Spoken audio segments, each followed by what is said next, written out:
You're listening to the Clean Comedy Podcast with your host, James Creviston.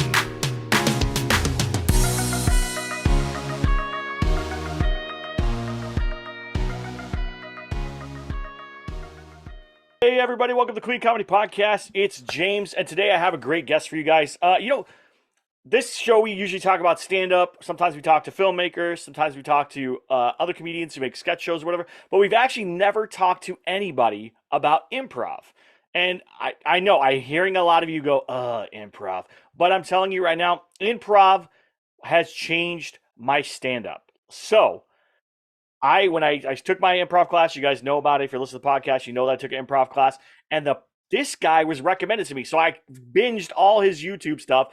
He had a podcast that went on for a while, and then he stopped doing it. So I'm going to probably naughty him at that point about that. But so please welcome the very funny, the very talented Mr. Paul Vaillancourt. He also has a book and stuff as well. I think you have three. Is it 3 books? Well, I have one book that is for money and one book that's for free. And okay. I'm working on a new book. That must be why I thought there was 3 books, but I do have the free Maybe one. So. If you go to his site, you can download the free one, and then if you go on Amazon, the other one's on there as well. And I have those books as well. So great. Yeah, thank you. Thank you.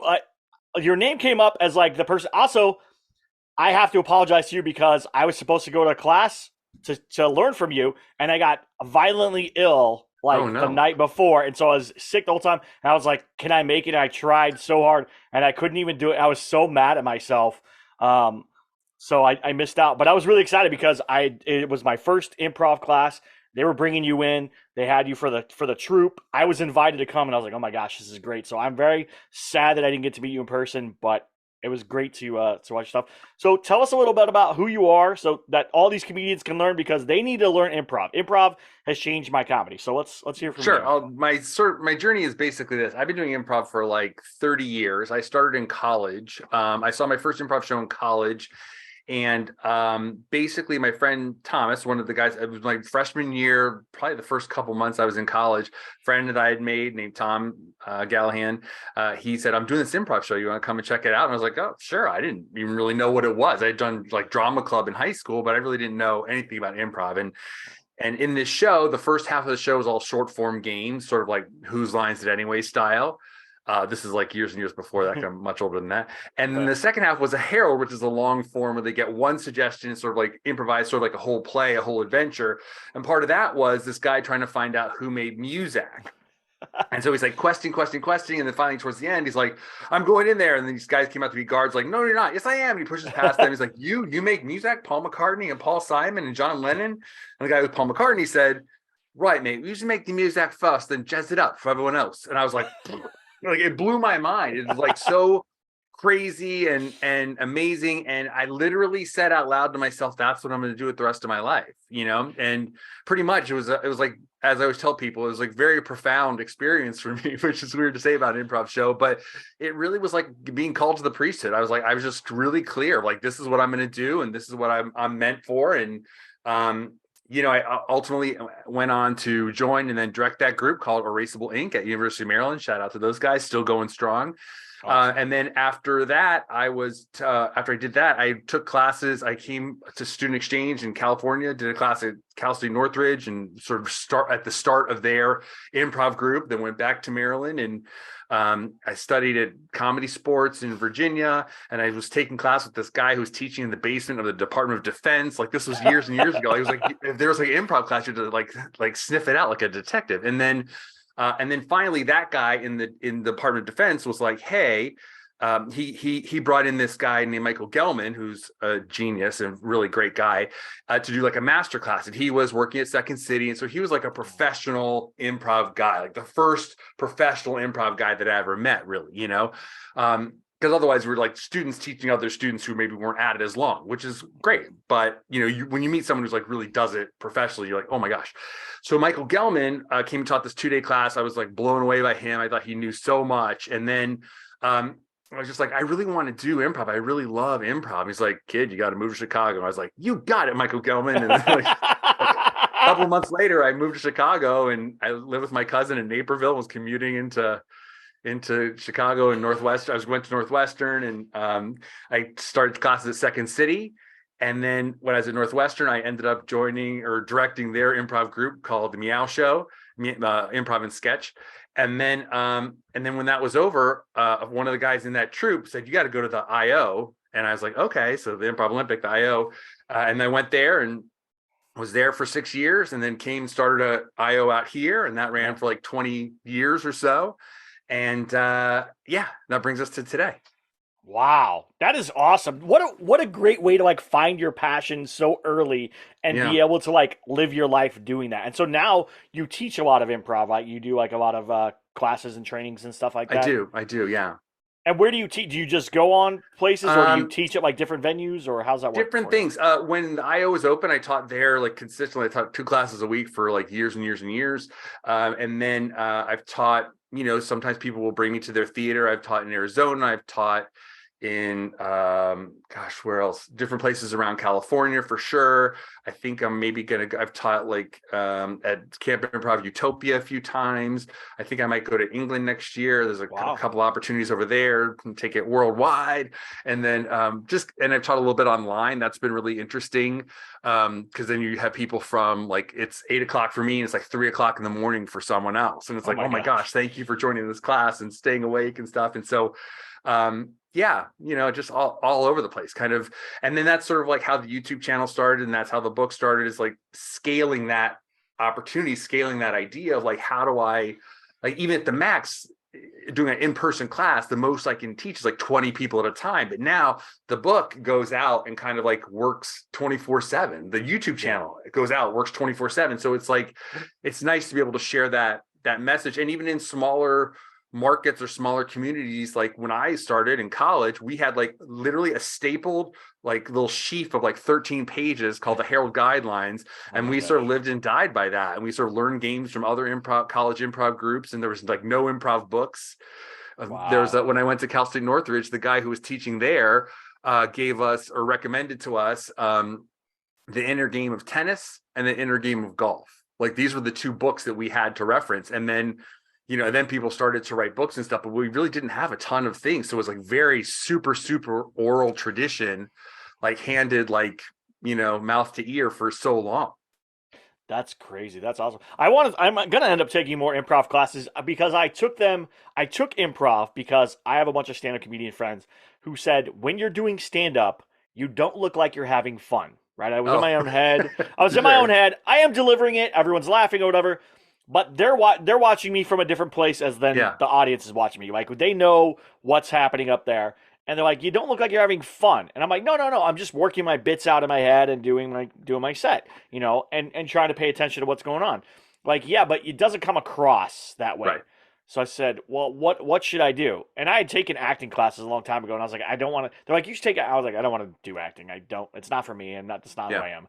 And my one friend who's from San Francisco was like, just try an improv class. Like, just take an improv class. And I was like, all right, I'll do it. And I took the improv class.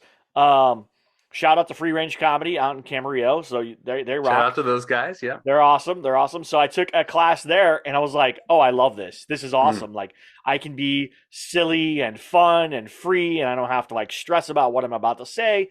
And then this was real. After my first class, so I took a first class on Friday. The next day I had to go host a show in Santa Clarita. Shout out to JR's Comedy Club. I'm there in Santa Clarita. We're waiting for the feature to come. He's behind. The headliner was late, the feature's late, so we're behind on the show. I have only a 10-minute set because that's all I was supposed to do, so I didn't write down any more on my set list. So I used the last 10 minutes to just improv with the crowd. I'm like, give me a topic and let's talk about it. And so we're doing all this stuff. And it was great. They loved it. I had fun. And so then I got off the show and I was like, okay, this changed. One class changed so much in my stand-up. And then they recommended I listen to you, and I listened to like, I think it was your 18 things for 2018 or whatever it was. Yeah. So then I just like binge listened to those, and I started watching your stuff. And then I was like, this is amazing. And they're like, oh, he's going to come teach soon. And I missed the opportunity, but yeah, well, health is number one thing. I don't know if you had fun being sick though. I know. I was like, oh man. But I love those guys. I'm sure I'll be out that way again soon.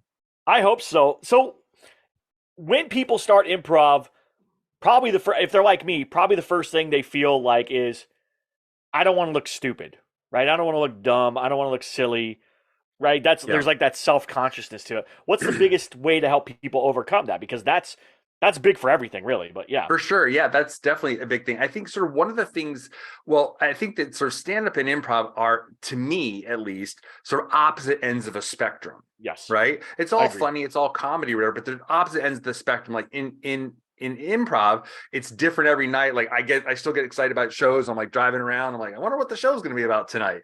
Whereas in stand-up, you have your 5-minute, your 10-minute, your 20-minute, your hour-long set, honed down, right? And you're sort of like, you're trying to sort of like keep that spontaneous like life to it, but it's like science. It's like really honed down. You know exactly, if I hold the microphone this way, or if I like make this sound, or like pause here, like it all. Like I totally admire that. I've done stand-up a few times, and it's very exacting and precise. It's like a science, right?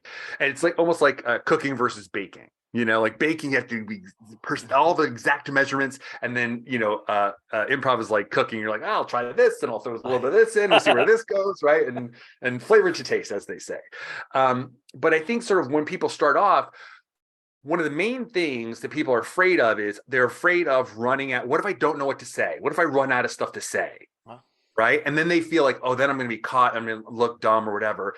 And it's like, the thing is like, if you're in the moment, and one of the big differences about improv generally versus stand-up generally is that in improv, you are part of a team, or at least a duo. I do a solo show sometimes, but usually you have like other teammates that you work with and stuff.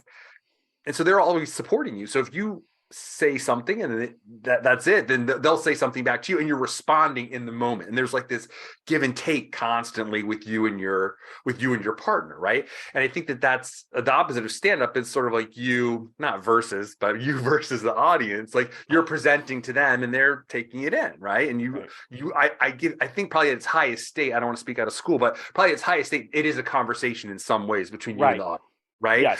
But you don't want them to be too active, right? Right? So, but in improv, you have a partner or a whole ensemble of people supporting you. So that's one of the things, is like this idea of yes and.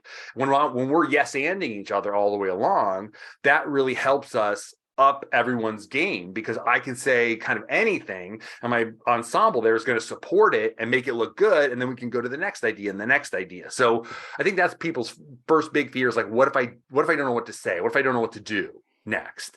And it's really about being in the moment. If you're just like in the moment, listening to your partner, responding to what your partner's saying in the moment, you're going to be fine. That's all you need to do. And we also try to really, in long form, which is kind of mostly what I do, we try to disabuse people of the notion that you need to try to be funny. Right. You just being human is funny enough. So know your character, like sort of make some decisions about your character, and then just play honestly from your point of view, or your character's point of view. And that's plenty. You'll have plenty to do. Yeah, that was actually one of my favorite parts of improv, was creating characters, right? Because I can do a lot of voices and a lot of different things, but I never used them on stage for stand-up. I just kind of, when I was a kid, I liked doing voices, and I'd watch stuff and then do voices, And so when we were doing improv, and they're like, yeah, I do a character and you can give them a voice and whatever. And then it was a lot more fun for me to do that. Yeah. And I love the yes and to it as well. Like there's no limitations to what improv does. Whereas in stand-up, you have to think, okay, my setup has to be honest. My punchline can be anything, but it still has to be based in reality. Otherwise, people won't buy it. They won't laugh. They'll just kind of go, what? But in improv, you could be silly and you could be in space, and one character's an alien, one character's a spaceman, or whatever. Like, it's so much fun. I think it's true. I mean, you have a much broader sort of, I think, spectrum that you can play in. But I think one of the things that you're pointing at is really true, is that it still has to be grounded in some sort of honesty. As I tell my students all the time, whether you're two astronauts or two cactuses or two forks in a drawer, you need to have a relationship with that other player, because I'm not a cactus, so I don't really know what cactuses are doing. So we anthropomorphize them or give them human characteristics. So it's like it's that human connection that relate. And there's an old saying about improv. I was talking to someone about this yesterday. Is that being human is funny enough. Just the way that we relate to each other is funny enough. So even if I'm a cactus that has like certain human characteristics. I love being a cactus. I crave love, but I can't get it because I have all these thorns on me funny or whatever that thing might be. But we understand that because we're humans and we all crave love, or we all whatever, there's that relatability of that humanity to it. Even if it is kind of wacky, improv is so many sayings, but one saying is start on the earth and go to the moon. Like we need to start with something we can all relate to, and then we can get crazy and wacky. It's an alien and a human like haggling over water on Mars or whatever, but it's got to be something that we can relate to as people, as an audience, Right. Now, my favorite game, I think they're called games. I'm still new to this. Okay. It's like the three people are like one brain, so they ask a question and they're like, what is that? What is it called? I forgot what it's called. It's called expert or Mr. Know-It-All sometimes. It's called a bunch of different things, but yeah, it's where you get a question from the audience and then word by word, we all answer your question. Period. Yeah. Whatever. Right? I love it. It's like, that was one of my favorite games to play. It really made me love improv because now, like in stand-up, you're alone on stage, right? It's just you. In improv, it's two other people. So they're saying you can, even if you had an idea in your mind or you were trying to think of something, what they say will make you say something else that could be 1,000 times funnier than you were even thinking of, whatever it was. Just because you have to kind of just go. You have to go. I think that game is super challenging. Like it's a fun game, but it's super challenging because you really have to like release your entire agenda and you literally just respond to the word that was just said. So if you plan ahead, you're in trouble because you have to like now unplan and then respond to the moment, or you're in your plan, you're not listening to the moment or whatever. But it's like really, those kinds of games are pretty challenging for sure.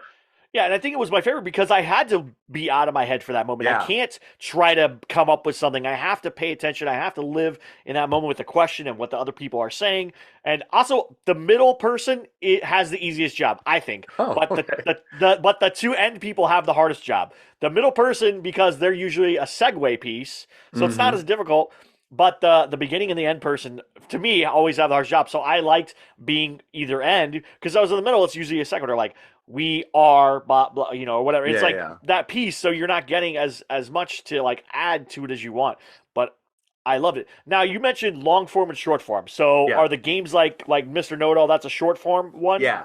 So short form games are usually it's something that has like a lot of structure to it. Like I always point to Whose Line Is It Anyway? That's a perfect example of short form games. It's like World's Worst. Everyone's gonna come out and be the world's worst, whatever. Oh yeah. Or Alphabet Game, where each line of the scene starts with the next letter of the alphabet, right? They're highly structured. Maybe you get a bunch of suggestions, or maybe you get, freeze and another suggestion continue in.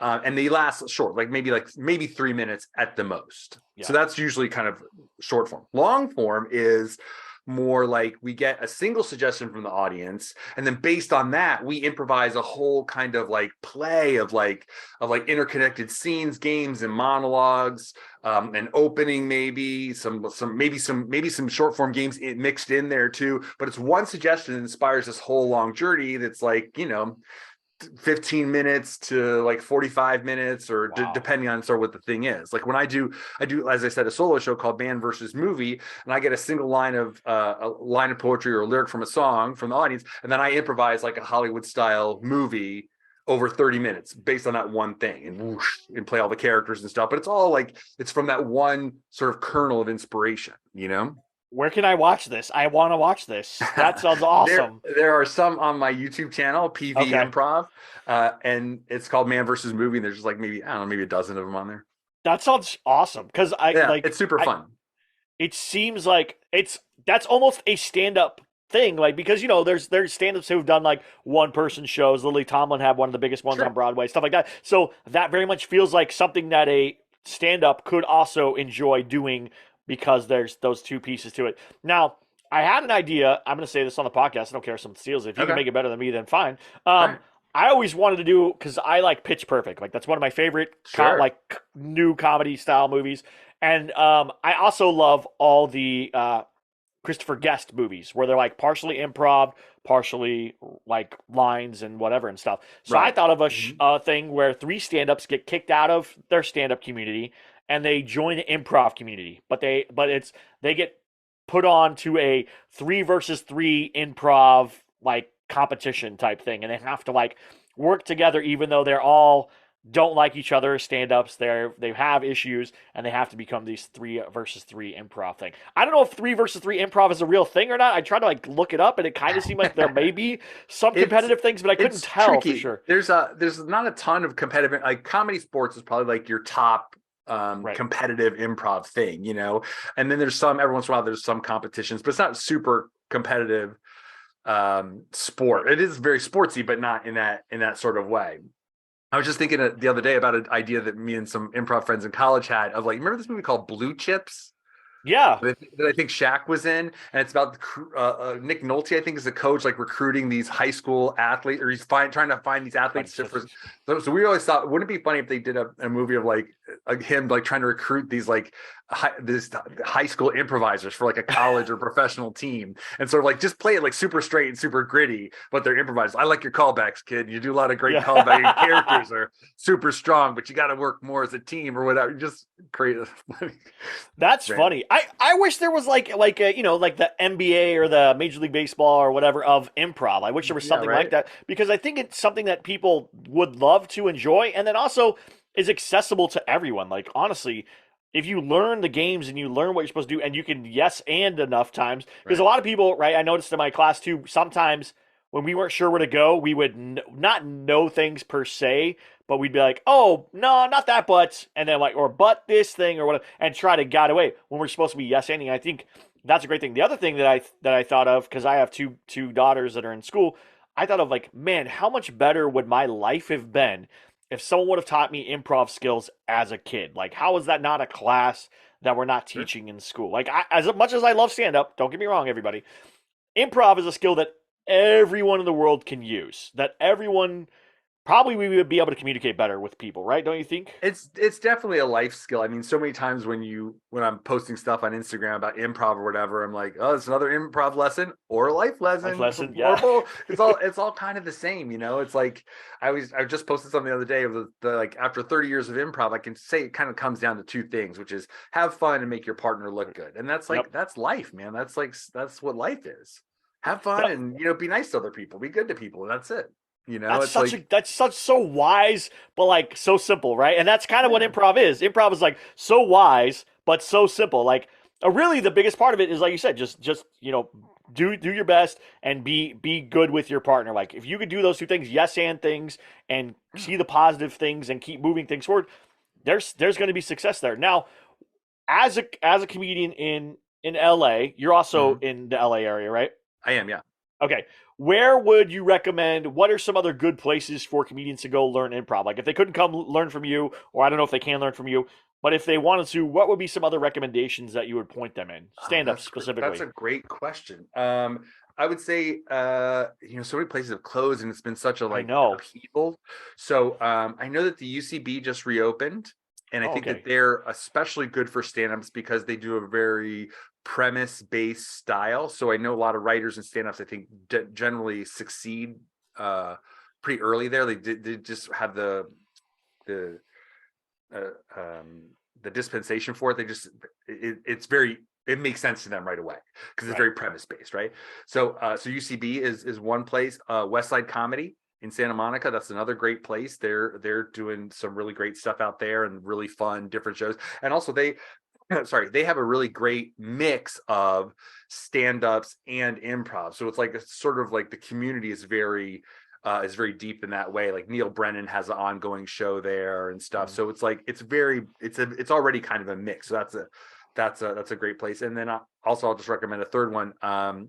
Is the Pack Theater in Hollywood. My friend Miles Stroth, who I did improv with in Chicago about 1 million years ago, is sort of like the brain of that. And they do improv and sketch, and they're a little more outlandish and wild and stuff. So depending on what your thing is, but what I always tell people is go to the school, go to the theater, whatever, see a show, and the show that you like the most, that's what you should do because that's the kind of thing they're going to be teaching, right? Okay. Because the shows ideally and generally are sort of representative or the highest representation of what they're teaching in class. So ideally, if you love the show, then you should love the class. It's like, oh, that's my style. I like that. Or you might see an improv show and be like, that's good, but I can't see myself doing that kind of improv. So this is maybe not the best place for me or whatever, That's awesome. Now, I would like you to promote your books and promote anything you want to before we go. So then that way everybody can hear you and find you and stuff.